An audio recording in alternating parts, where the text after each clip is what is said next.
আচ্ছা বলো তো তোমরা কে কে মাছ খেতে ভালোবাসো?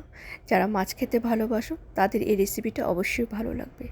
আজকে আমি চিতল মাছের মুইঠার রেসিপি তোমাদের সাথে শেয়ার করছি, কিন্তু খেতে এটা একদম বোনলেস চিকেনের মতো টেস্ট আসবে। চলো দেখো কিভাবে করছি।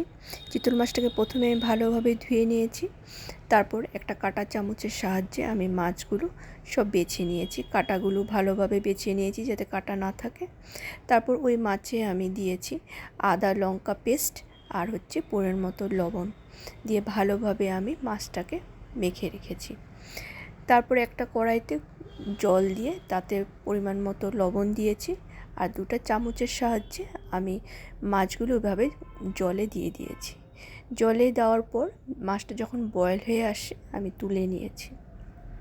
তারপর অন্য একটি কড়াইতে আমি তেল দিয়েছি পরিমাণ মতো, তারপর হলুদের গুঁড়ো আর লঙ্কার গুঁড়ো দিয়ে আমি সব মাছগুলো ফ্রাই করেছি।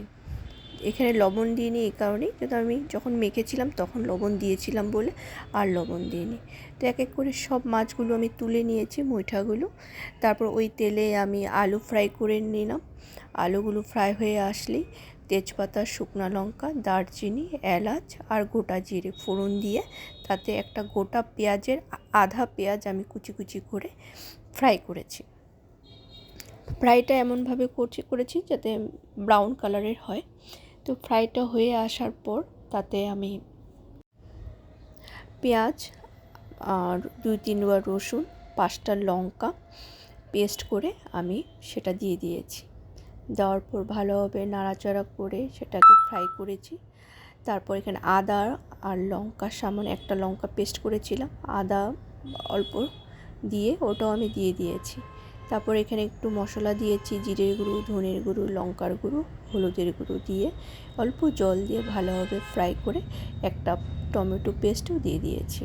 টমেটো পেস্টটা দেওয়ার পর আস্তে আস্তে নাড়াচাড়া করে তাতে পরিমাণ মতো স্বাদ অনুযায়ী লবণ আর চিনি দিয়েছি। আর এখানে আমি ফ্রেশ ক্রিম দিয়েছি, যেহেতু ফ্রিজে ছিল ক্রিমটা একটু জমে গিয়েছিল, একটু জল মিক্সড করে আমি দিয়ে দিয়েছি। তারপর একটু মটরশুঁটিও দিয়ে দিয়েছি। তো এগুলো দেওয়ার পর ভালোভাবে মশলাটাকে কষিয়ে গ্রেভির জন্য জল দিয়ে দিয়েছি। জলটা বয়েল হয়ে আসলেই আমি আলু দিয়ে দিলাম। আলুটা এই কারণে দিয়েছি, আলুটা বয়েল হবে ভালোভাবে।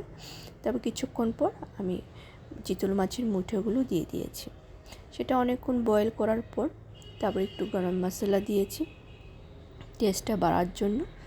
গরম মশলাটা দেওয়ার পর কিছুক্ষণ বয়েল হওয়ার পর আমি গ্যাসের ফ্লেমটা কম করে আমি সেটা করছিলাম, যাতে গ্রেভিটা বেশি বয়েল হবে তো টেস্টটা একটু বেশি আসবে। লাস্টে একটু ধনেপাতা দেওয়ার পর আমার চিতল মাছের মুইঠা রেসিপি রেডি। কিন্তু খেতে একদম বোনলেস চিকেনের মতো লেগেছিলো, তোমরাও ট্রাই করে দেখতে পারো।